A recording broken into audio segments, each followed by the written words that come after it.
através da internet. Que Deus esteja abençoando cada vida, cada coração, colocando na sua mente, no seu coração, a sua palavra, o seu ensino, que é alimento, para a nossa vida eterna. Nós vamos meditar na palavra do Senhor, abrindo no Salmo de número 90. Salmo de número 90.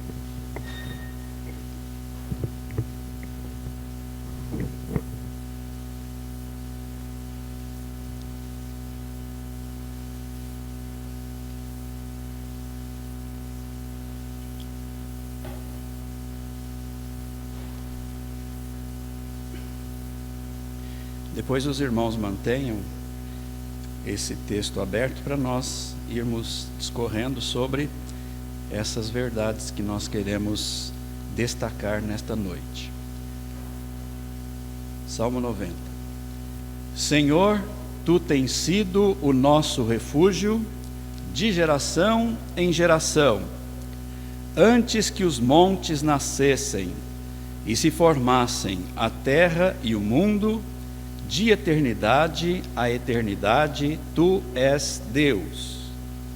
Tu reduzes o homem ao pó e dizes: tornai filhos dos homens.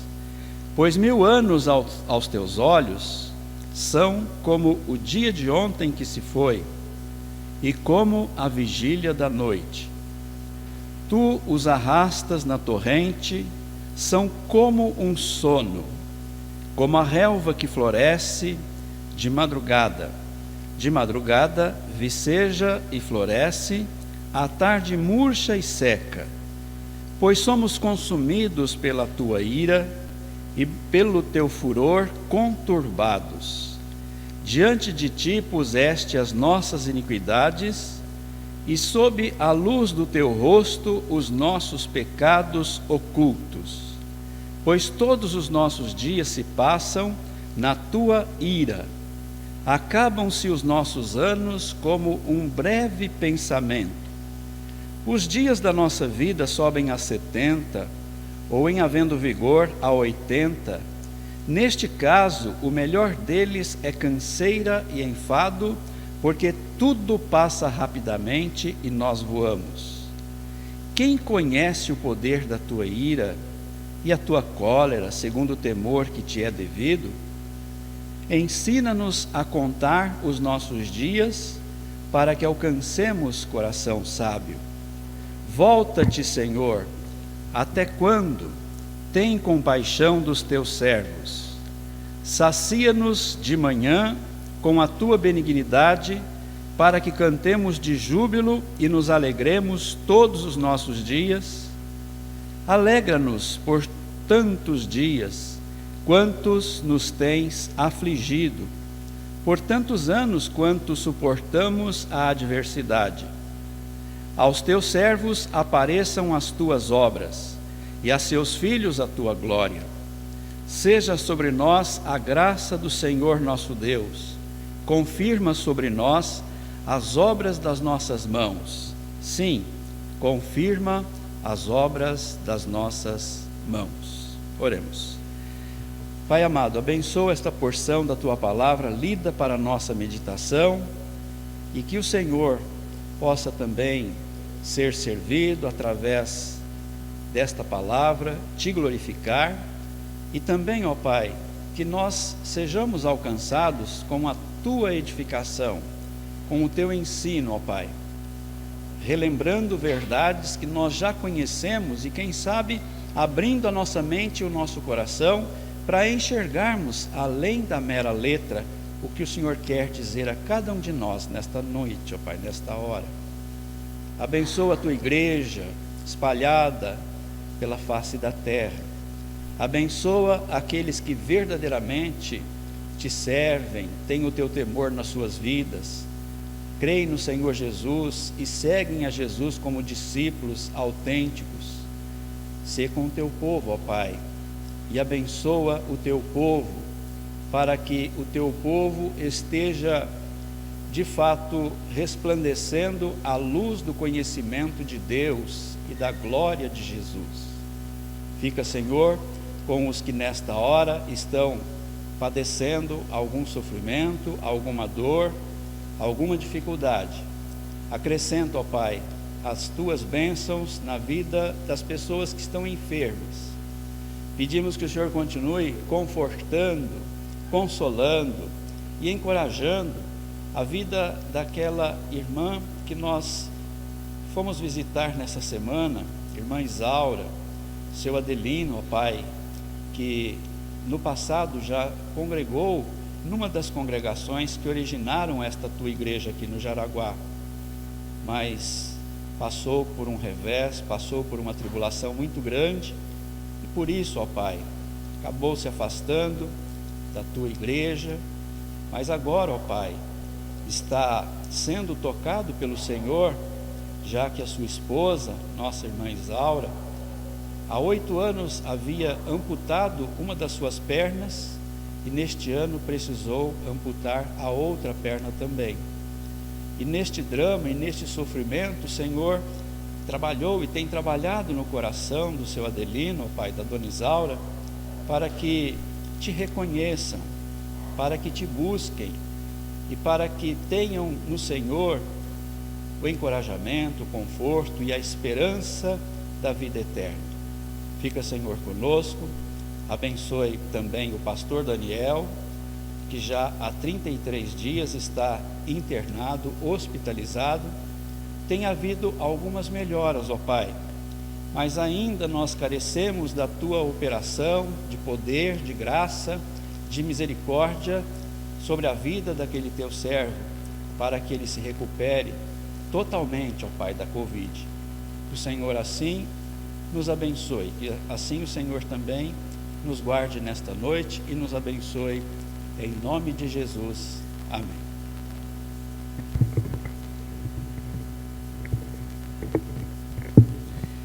Nós temos aqui diante de nós um salmo que é uma oração. Particularmente eu gosto muito das orações que são registradas na Bíblia. Creio que até alguns irmãos também apreciam alguma delas. Talvez a oração que Abraão fez ao Senhor, tentando evitar que toda aquela população de Sodoma e Gomorra fosse destruída, porque o seu sobrinho e os seus familiares habitavam lá quando o Senhor resolveu destruir Sodoma e Gomorra. E aí Abraão, muito timidamente, foi falando com o Senhor, esperando que o Senhor não destruísse toda a cidade, mas que poupasse aquela cidade, justamente por causa da família do seu sobrinho Ló. E ele começa lá: Senhor, se tiver 50 justos nessa cidade, o Senhor não destrói toda a cidade? Não, Abraão, se tiver 50, eu poupo esses 50. Senhor, e se tiver só 45? Também, Abraão. E foi Abraão colocando outros números diante do Senhor, abaixando naturalmente aquele número, porque ele queria ter a certeza que daria, o Senhor refúgio para a família do seu sobrinho Ló.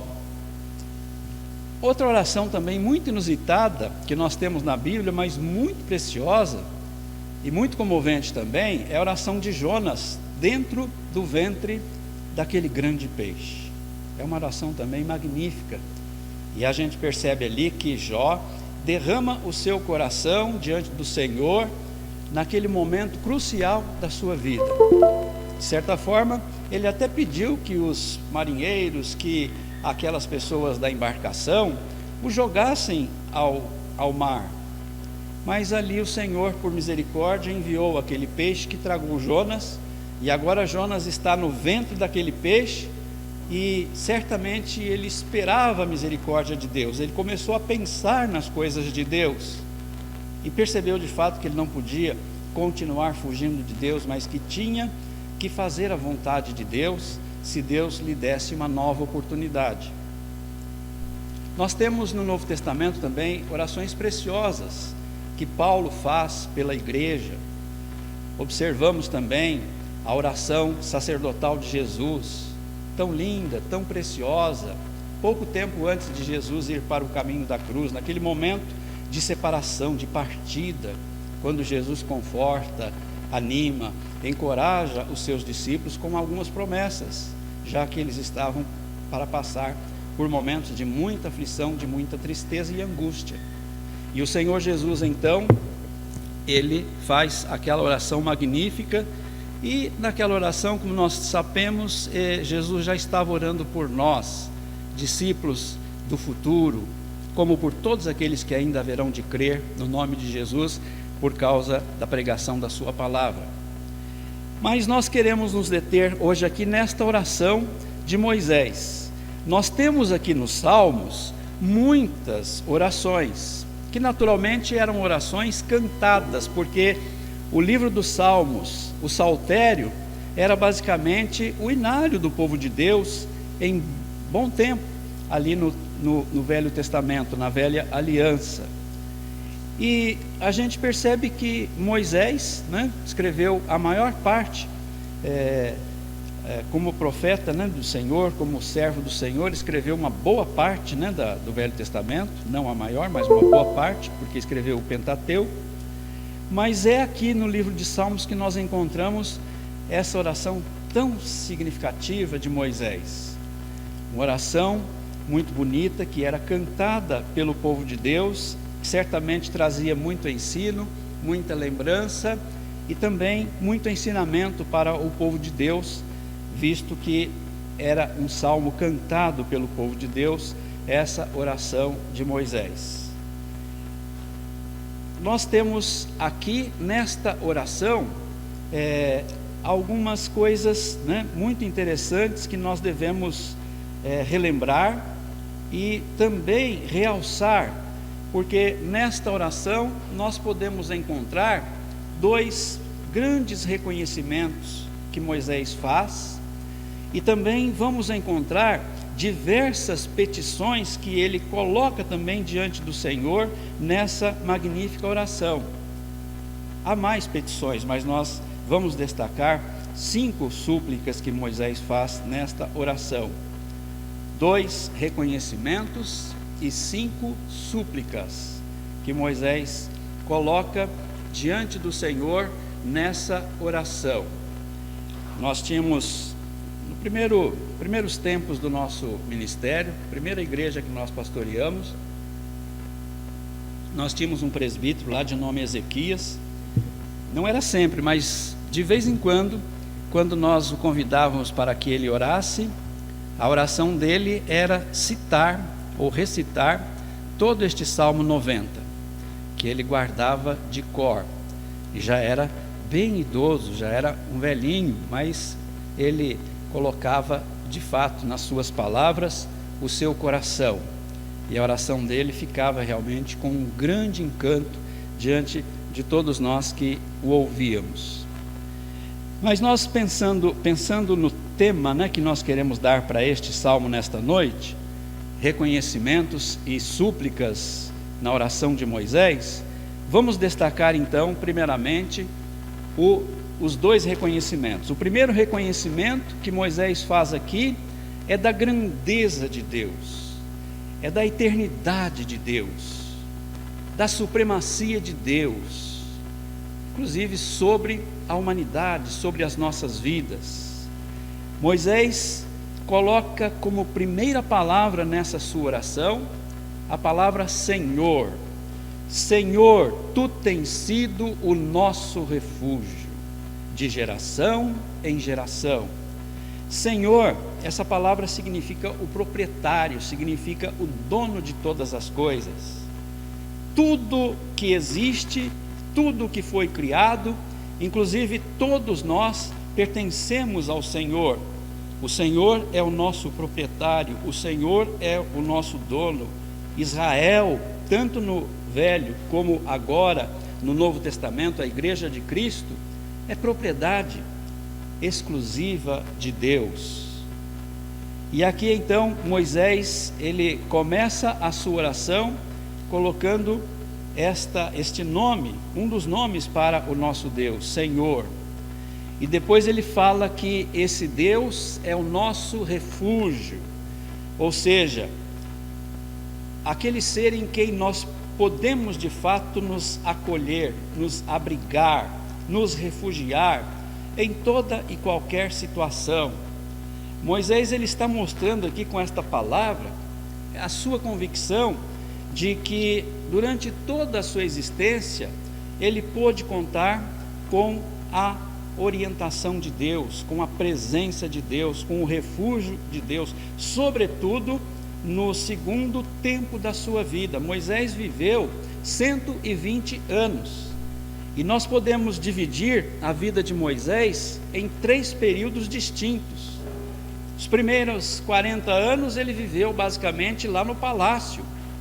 Claro, nos primeiros anos, logo nos primeiros meses ou até alguns poucos anos, ele foi criado pela sua própria mãe, a gente sabe da história, mas depois ele foi educado lá no palácio e certamente recebeu toda a cultura, todo o conhecimento que melhor poderia existir naquele tempo entre os egípcios.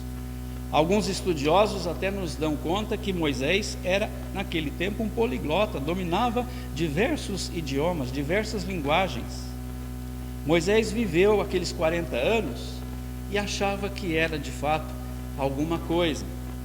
Ele se via como alguém muito importante, porque era basicamente filho da princesa, recebido como filho da princesa, adotado como filho da princesa do faraó, filha do faraó, e certamente destinado ali a uma posição real na corte, né, do faraó.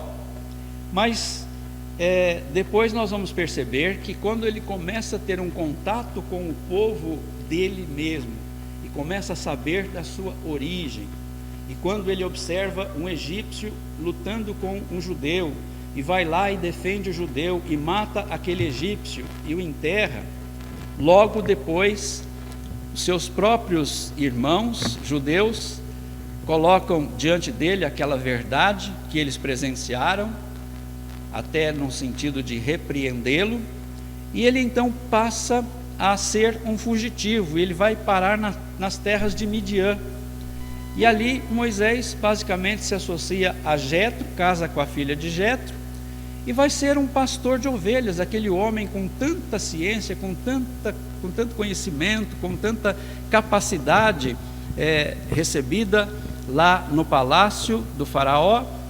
Agora Moisés, ele vai se sentir como alguém que não tinha de fato nada especial na sua vida, como se ele de fato nesses próximos 40 anos entendesse que ele não era nada. Os primeiros 40 achava que era de fato alguma coisa.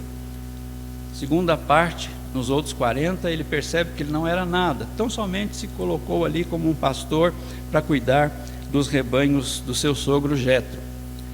Mas nesse trabalho de cuidar dos rebanhos de Jetro, o Senhor se manifestou a ele.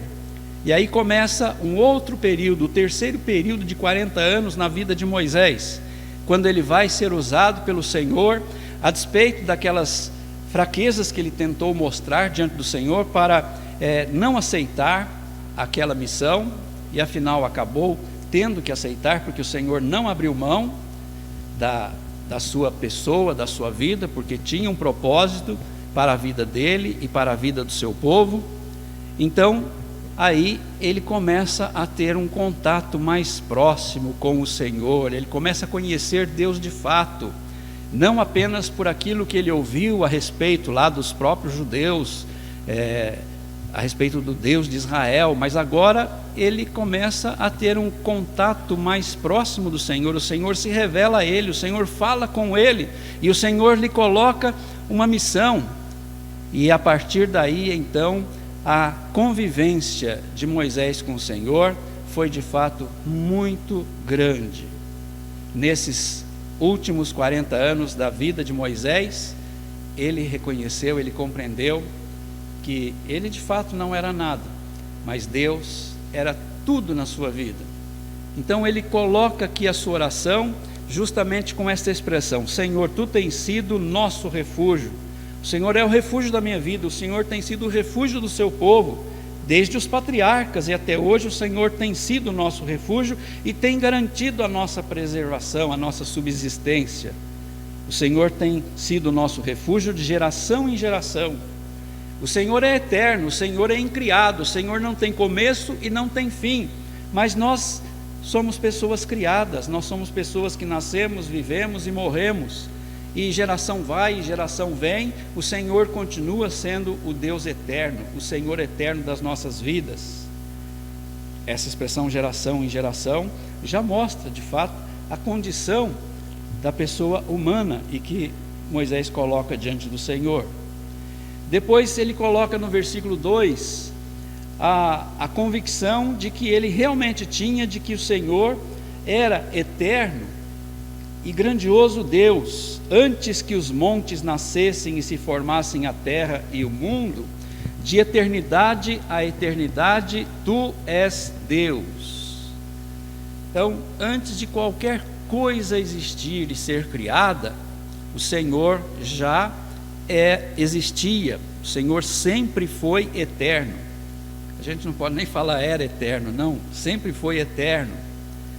De repente, nós temos uma história, nós temos uma linha do tempo que começa com a criação de todas as coisas e vai se encerrar com a destruição de todas as coisas e com a criação de novos céus e nova terra na volta de Jesus.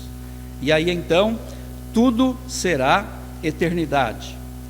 Então, antes da criação, o que existia? Eternidade. Depois da criação de novos céus e nova terra, o que vai existir? Eternidade. De eternidade a eternidade, tu és Deus. Ele nunca deixa de ser Deus. Por isso, quando ele apresentou o seu nome a Moisés para que o dissesse ao faraó, ele disse: eu sou o que sou. Eu não dependo de ninguém, eu não fui criado por ninguém, eu sou eterno, eu sou o que sou. Tu reduzes o homem ao pó e dizes: tornai filhos dos homens. Aí ele vai continuar ainda a fazer algumas colocações que a gente vai ver daqui a pouco, mas nós queremos destacar aqui que Moisés coloca no seu reconhecimento da grandiosidade de Deus, né, a sua eternidade, o seu senhorio como o Senhor, o proprietário de todas as coisas, o nosso dono. Ele coloca também a convicção de que o Senhor é que criou todas as coisas, criou a natureza, criou o ser humano, criou aquilo que os seus olhos podiam contemplar, e nós podemos reconhecer que naquele tempo não era tanta coisa assim que os olhos humanos podiam contemplar. Hoje nós temos conhecimento de coisas grandiosas e esplendorosas que estão muito além da nossa galáxia, já que nós temos milhares ou milhões de galáxias, como a nossa Via Láctea.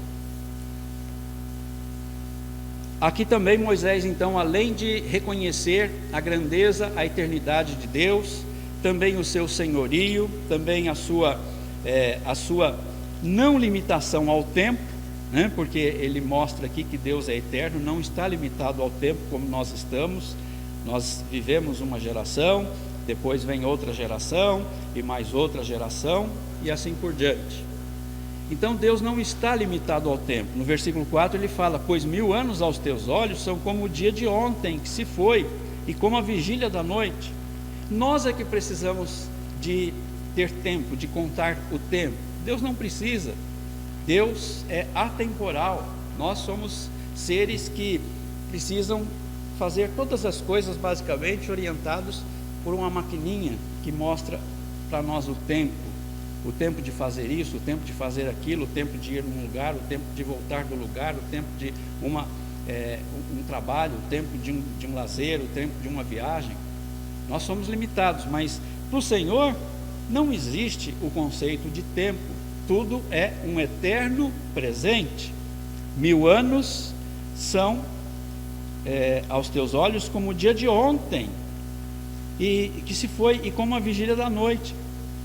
Depois, então, ele vai mostrando essa condição de Deus estar acima do tempo, acima das coisas temporais. E aquele que tem um conhecimento completo das nossas vidas, que tem um completo conhecimento até mesmo da nossa condição de sermos pessoas falhas, de sermos pessoas limitadas e pecadoras, porque aí nós podemos ler no versículo 7 em diante, expressões onde Moisés coloca aí a nossa limitação. Diante de ti, versículo 8, puseste as nossas iniquidades, e sob a luz do teu rosto os nossos pecados ocultos. Então, desse Deus eterno, criador, sustentador de todas as coisas, grandioso, nosso Senhor, Ele tem conhecimento de cada coisa que acontece conosco, e tem conhecimento até mesmo daquelas coisas que nós algumas vezes até não reconhecemos, até desconhecemos, porque diante do Senhor estão colocadas as nossas iniquidades e até mesmo os nossos pecados ocultos estão patentes e visíveis diante do rosto do Senhor. Depois nós vamos agora observar que Moisés vai fazer um outro reconhecimento da transitoriedade humana, da fragilidade humana. De um lado, ele reconhece a grandiosidade de Deus, de um Deus que é Senhor, que é eterno, que é Criador, que é sustentador da sua criação, que não desconhece absolutamente de nada daquilo que passa nas nossas vidas, no nosso coração, nas nossas mentes. E agora ele vai contrastar essa grandiosidade de Deus, essa eternidade de Deus, com a nossa perenidade, com a nossa transitoriedade, com a nossa limitação, com a nossa vida que é tão transitória neste mundo. Ele coloca aqui a expressão no versículo 3: tu reduzes o homem ao pó e dizes, tornai filhos dos homens, tornai ao pó. Deus criou o ser humano a partir do pó, e por causa de nós termos nos tornado pecadores, nós ficamos sentenciados a voltar para o pó. Somos pó. Davi, lá no Salmo 103, que ele exalta a misericórdia de Deus, ele fala que Deus conhece a nossa estrutura e sabe que somos pó. Ele coloca aqui também que a nossa vida é muitas vezes arrastada como numa torrente, que vai com rapidez, com agilidade, e a nossa vida é comparada tantas vezes a um sono, e nós sabemos que sono é alguma coisa que tem limitação, que tem tempo, né, de acabar. Tem até algumas pessoas que têm o sono muito leve, qualquer coisinha já fazem com que elas acordem, sejam despertadas do sono. Ainda que uma pessoa possa dormir bem todas as noites e ter um bom sono, mas o sono é passageiro, dura algumas horas, e a nossa vida é contrastada, é comparada como se fosse um sono. Ou também Moisés contrasta a nossa vida como a relva, que de madrugada ela viceja, ela floresce, mas à tarde ela murcha e seca. Então, a nossa vida é assim como a relva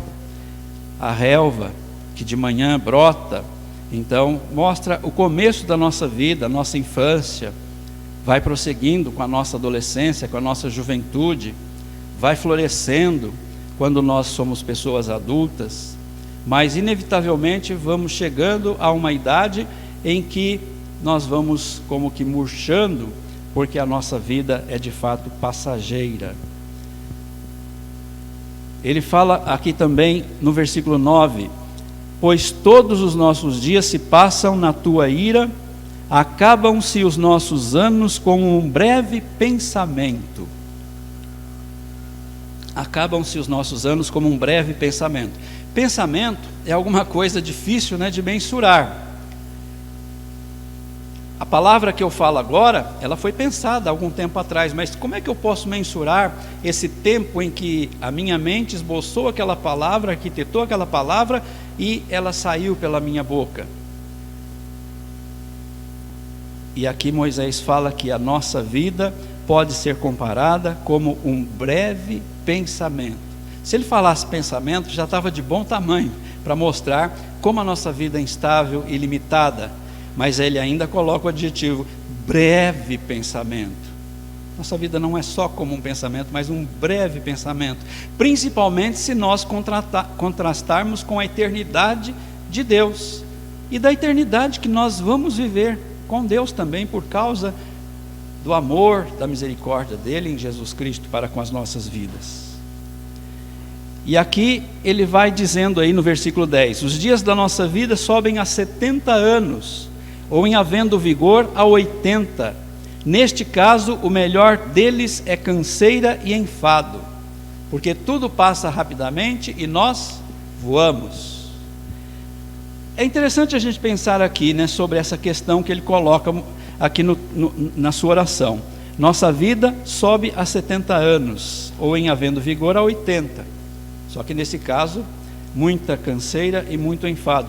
Só que Moisés, ele tinha 120 anos, ou viveu 120 anos, e alguns estudiosos acreditam que essa oração pode muito bem ter sido escrita por Moisés depois que ele recebeu a orientação, a palavra de Deus, que ele não haveria de entrar na terra prometida.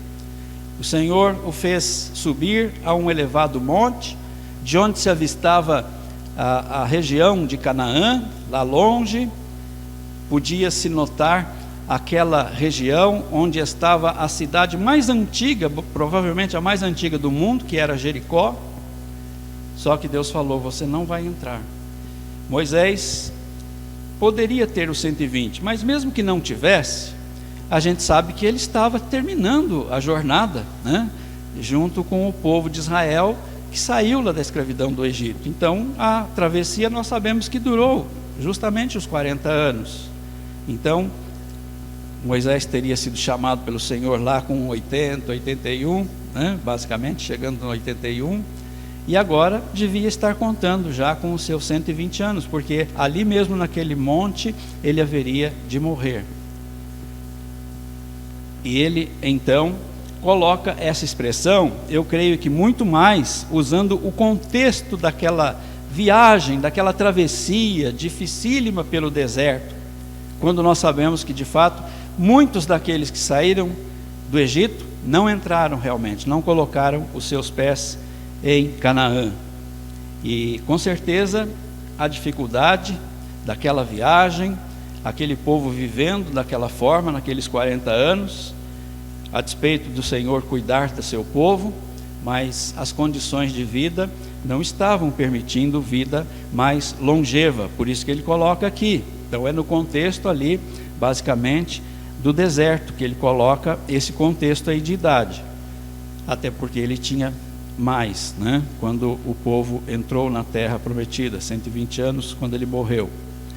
E ele então reconhece, né, a nossa transitoriedade, a nossa fragilidade, mostrando que nós somos geração que vem e que vai, mostrando que nós somos pó, mostrando que nós somos como o sono, um sono que até não dura muito, mostrando que nossas vidas é muitas vezes comparada à relva que viceja, floresce, mas depois murcha e seca.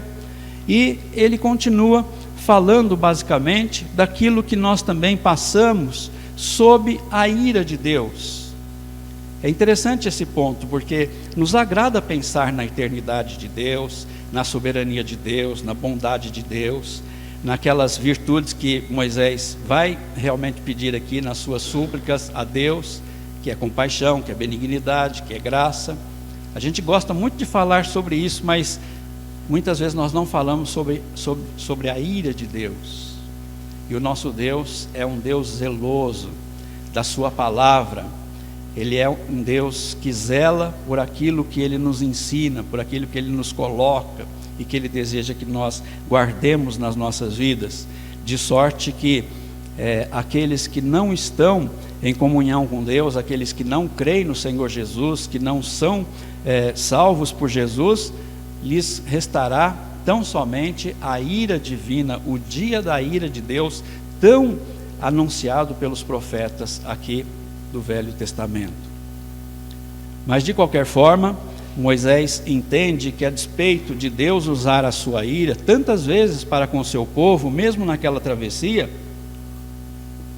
ele ainda assim exercitava a sua misericórdia, o seu perdão, e o povo foi basicamente preservado, uma parte pelo menos, conforme aquilo que o Senhor orientara, pôde entrar na terra de Canaã, na terra prometida. Então, num primeiro momento, Moisés reconhece a grandeza de Deus, a eternidade de Deus. Num segundo reconhecimento, ele reconhece a nossa fragilidade, a nossa transitoriedade. Nós somos peregrinos, nós somos passageiros, nós estamos aqui neste mundo apenas de passagem. A vida é instável, a vida é efêmera, ela de fato não dura muito. E considerando essa grandiosidade e eternidade de Deus, confrontada com a nossa pequenez, com a nossa limitação, com a nossa transitoriedade, Moisés então vai fazer agora algumas súplicas, que estão aí a partir do versículo 12. E a partir desse versículo 12, a oração de Moisés, ela apresenta um panorama todo significativo, todo modificado, porque à luz da grandeza de Deus e da nossa fragilidade, ele faz essas súplicas aí, e nós vamos destacar algumas delas, pelo menos 5. Primeiramente, o servo do Senhor está pedindo sabedoria para ele e para o seu povo. Ensina-nos a contar os nossos dias, para que alcancemos coração sábio. A sabedoria, que Moisés está pedindo aqui, não era aquela sabedoria que ele tivera lá quando foi preparado no palácio de Faraó, aqueles conhecimentos intelectuais. Não é a sabedoria deste mundo, não é a sabedoria terrena, mas é a sabedoria de Deus, a sabedoria que vem do alto, do Pai das luzes, como diz Tiago.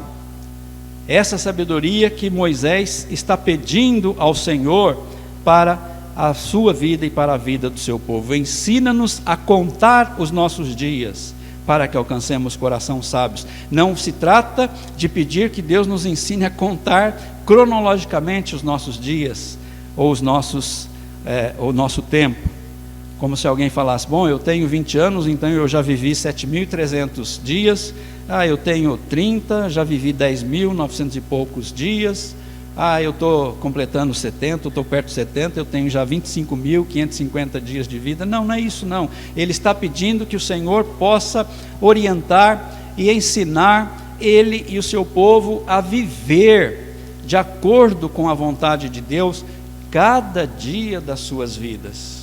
Cada dia das suas vidas. Ensina-nos a contar os nossos dias, ou seja, ensina-nos a viver cada dia da nossa vida, cada dia que o Senhor concede às nossas existências, para que nós alcancemos um coração sábio. E um coração sábio é aquele coração que teme ao Senhor, porque o temor do Senhor é o princípio da sabedoria. Coração sábio é aquele coração que confia no Senhor, que espera no Senhor, conforme a palavra ensina. Essa sabedoria, ela só pode vir de Deus, não vem do mundo, não vem dos bancos escolares, não é a sabedoria terrena, mas é a sabedoria que vem de Deus, que vem do alto, que não é teórica, que não é superficial, mas que é autêntica e verdadeira.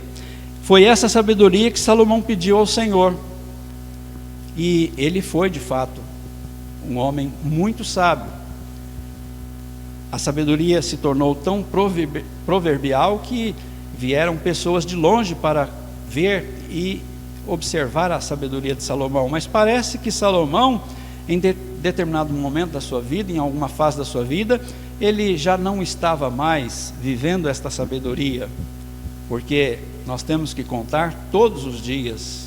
Isso tem que ser do começo, no meio da nossa vida, no fim da nossa vida, até aquele momento que o Senhor nos chamar à sua presença, ou até aquele momento que Ele voltar para nos buscar.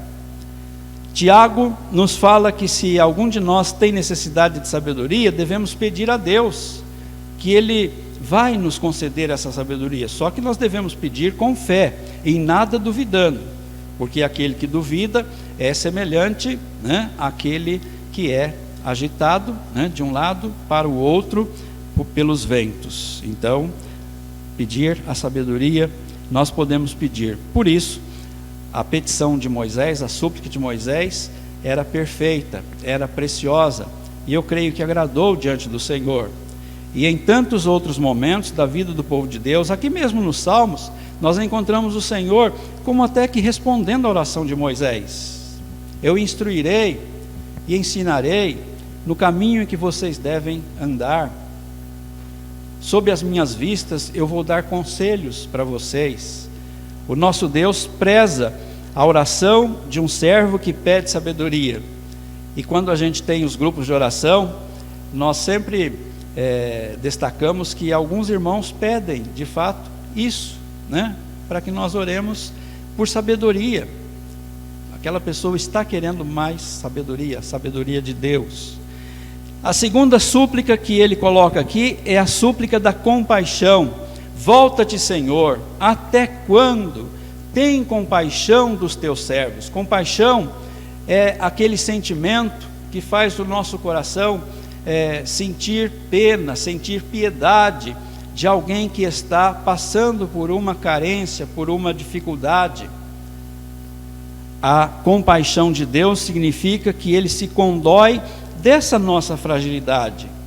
Ele conhece a nossa estrutura, Ele sabe que somos pó, Ele sabe que nós somos passageiros, que nós somos efêmeros, Ele sabe que nós temos algumas limitações, e temos a limitação também, até mesmo da nossa existência neste mundo, mas como um Deus compassivo, Ele se apieda do seu povo, dos seus filhos, e Ele tem dó, porque a nossa miséria sensibiliza o seu coração, e Deus se mostra compassivo para conosco, e Ele sempre se mostrou compassivo para com o seu povo, mesmo quando o seu povo pecava, e ele ficava irado, Moisés intercedia pelo povo. Algumas vezes ele, de fato, punia aqueles que estavam mais à frente de certos momentos de rebeldia, mas sempre demonstrava compaixão para com o restante do seu povo. E ele, afinal de contas, sabia que haveria de levar aquele povo até a terra que ele havia prometido. Eu creio que essas petições de Moisés também devem ser a nossa, em cada dia da nossa vida. Pedir ao Senhor sabedoria. Senhor, ensina-nos a viver as nossas vidas, os nossos dias, de tal forma que nós alcancemos um coração sábio. Um coração sábio diante do Senhor, um coração sábio diante do mundo. Senhor, tem compaixão dos teus servos, tem compaixão de nós. Nós estamos vivendo num período difícil, um período crítico, um período de pandemia. Alguns irmãos poderiam estar aqui, mas não estão, porque estão preocupados, estão receosos, alguns até temerosos. E nós sabemos que sempre ao sair de casa, nós temos as nossas preocupações, as nossas inquietações. Mas nós oramos, nós pedimos ao Senhor, que é o guarda das nossas vidas, para que cuide de nós, para que nos proteja, porque Ele é o nosso socorro bem presente, porque Ele é aquele que guarda o seu povo de todo mal.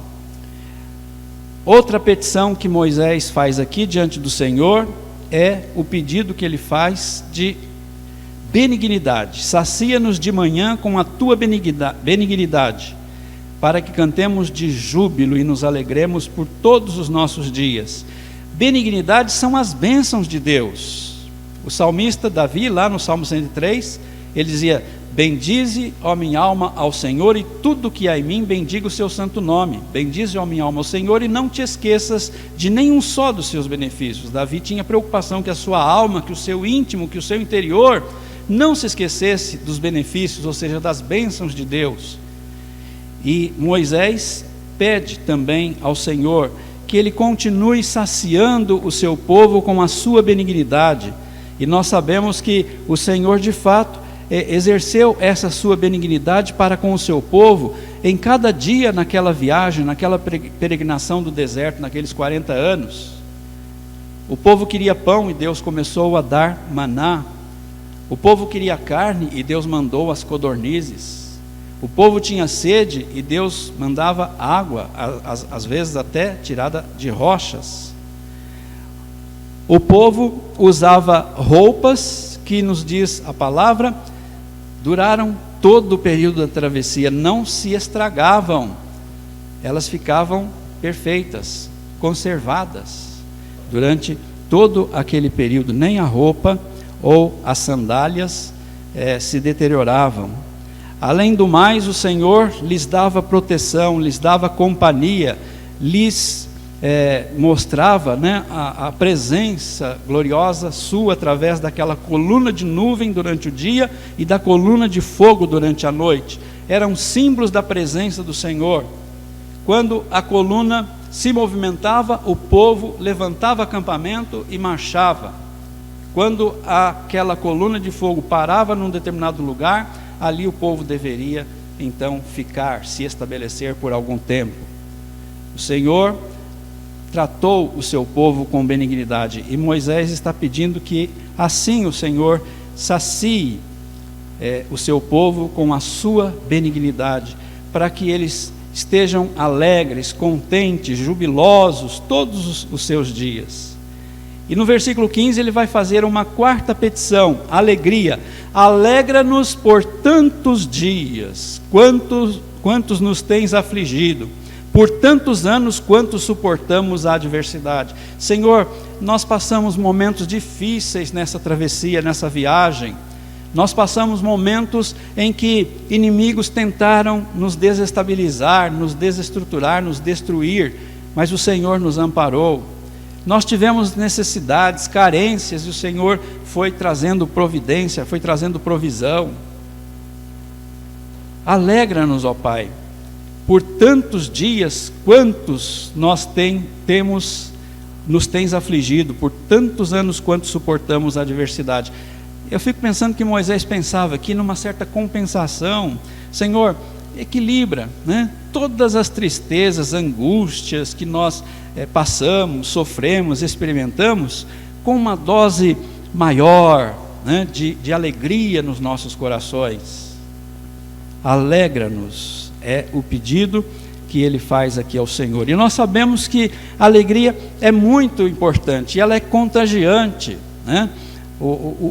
o nosso sorriso, a nossa alegria estampada muitas vezes num sorriso, aformoseia o nosso corpo, tranquiliza alguém quando nós sorrimos. Quando alguém está com o seu rosto bem assim, bem fechado, então às vezes a gente sabe que essa pessoa está enfrentando alguma situação adversa, mas Moisés está pedindo que o Senhor nos alegre, porque a alegria do Senhor é a nossa força, e é Deus a fonte da nossa alegria. Jesus é a nossa alegria, porque Jesus veio, morreu pelos nossos pecados, se identificou conosco, nos deu a certeza e a segurança da salvação e da vida eterna, nos promete uma eternidade gloriosa na sua presença, quando nós também seremos revestidos da sua glória.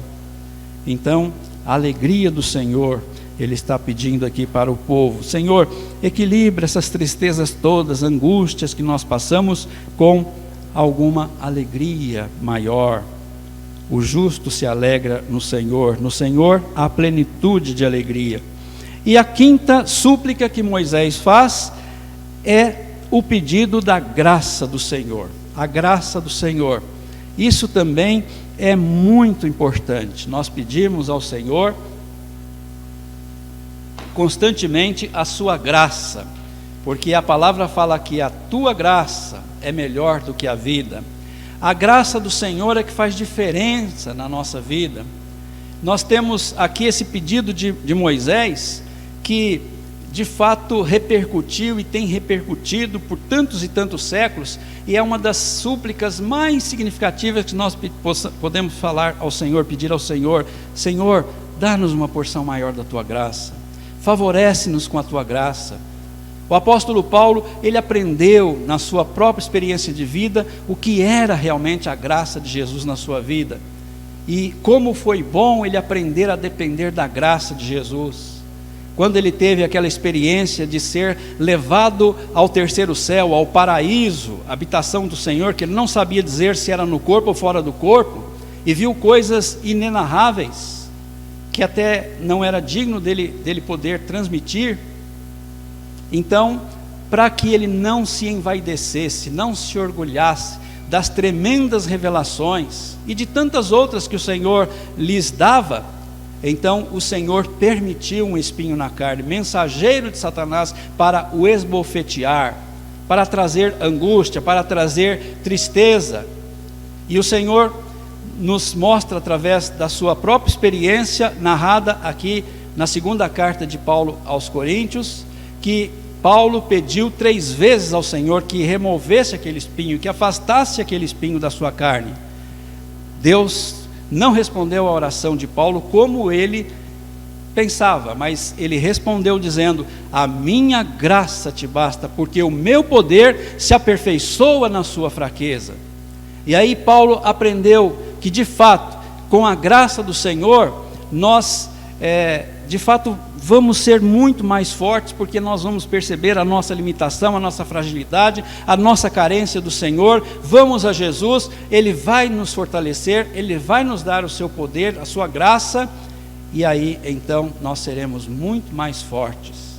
E por isso Paulo falava, por isso eu tenho prazer nas minhas lutas, nas minhas angústias, nos meus sofrimentos, porque quando eu sou fraco, aí é que eu sou forte, porque quando eu vejo quanto eu sou fraco e limitado, e eu corro para o meu Senhor, Ele me supre com a sua graça, e a graça dEle é uma graça excelente, porque é uma graça divina, é uma graça eficiente, porque dá resultados, é uma graça eterna, duradoura, porque vai se estender para conosco por toda a eternidade. Então, ele pede ao Senhor, nessa última súplica, que a graça do Senhor seja sobre ele, o seu povo. Seja sobre nós a graça do Senhor, nosso Deus. Confirma sobre nós as obras das nossas mãos. Confirma, sim, Senhor, as obras das nossas mãos.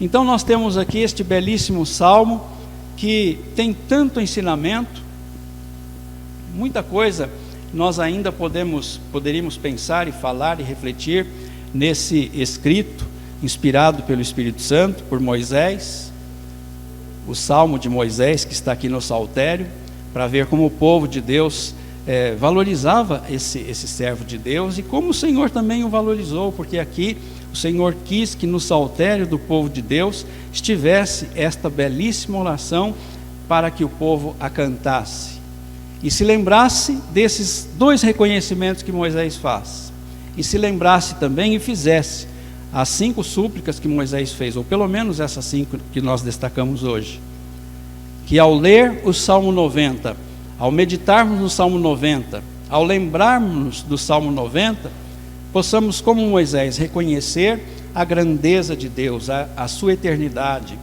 o seu senhorio sobre as nossas vidas,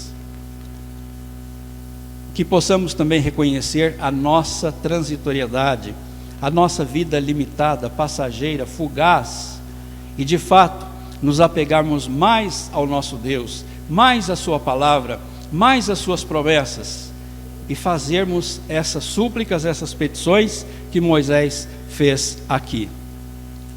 Senhor, que o Senhor possa estar nos abençoando, nos dando de fato esses benefícios que nós carecemos na nossa vida. Que o Senhor nos dê sabedoria, que o Senhor nos dê compaixão, que o Senhor seja benigno para conosco, que o Senhor nos encha da sua verdadeira alegria, que o Senhor nos encha da sua graça, porque a tua graça é melhor do que a vida. Que Deus nos abençoe. Amém. Vamos ficar em pé para nós encerrarmos o culto. A nossa irmã Dona Hélia vai fazer a última oração. Dona Hélia, fez uma grande peregrinação também, né? Ontem foi lá para Caraguatatuba, né? Voltou com Samuel hoje, está aqui na igreja, né? Qual a sua idade, dona Hélia? 83, né? 83. Tá certo, tá certo. O que faz diferença na nossa vida é de fato, né, a graça do Senhor. Vamos orar então ao Senhor para a nossa irmã dona Hélia, depois a bênção apostólica. Senhor, nosso Deus e Pai querido, nós te louvamos, nós te engrandecemos por tudo que o Senhor tem feito em nossa vida, Senhor Deus. Te agradecemos por essa palavra, Senhor Deus, que veio de encontro com as nossas necessidades, Senhor Deus. Continua, Pai, usando o teu servo para falar, Senhor Deus, os nossos corações, Senhor Deus. Faz a tua obra em nossa vida, Pai querido. Nós necessitamos de ti, Pai. Amém. De amor. Abençoa, Pai, que essa palavra fique em nossos corações, Senhor Deus. Não que ouçamos, mas que possamos fazer novos discípulos, Senhor Deus. Que possamos levar aos outros essa mesma palavra, Senhor Deus. Nos conforta, Senhor Deus.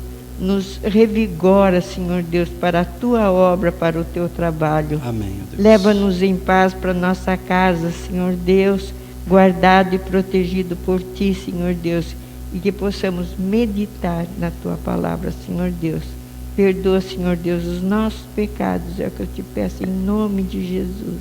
Amém, Jesus. Amém. E agora, irmãos, que a graça do Senhor Jesus, o amor de Deus, nosso amado Pai Celestial, a comunhão, consolação, ensino e poder do Espírito Santo estejam convosco e sobre vós permaneçam eternamente. Amém.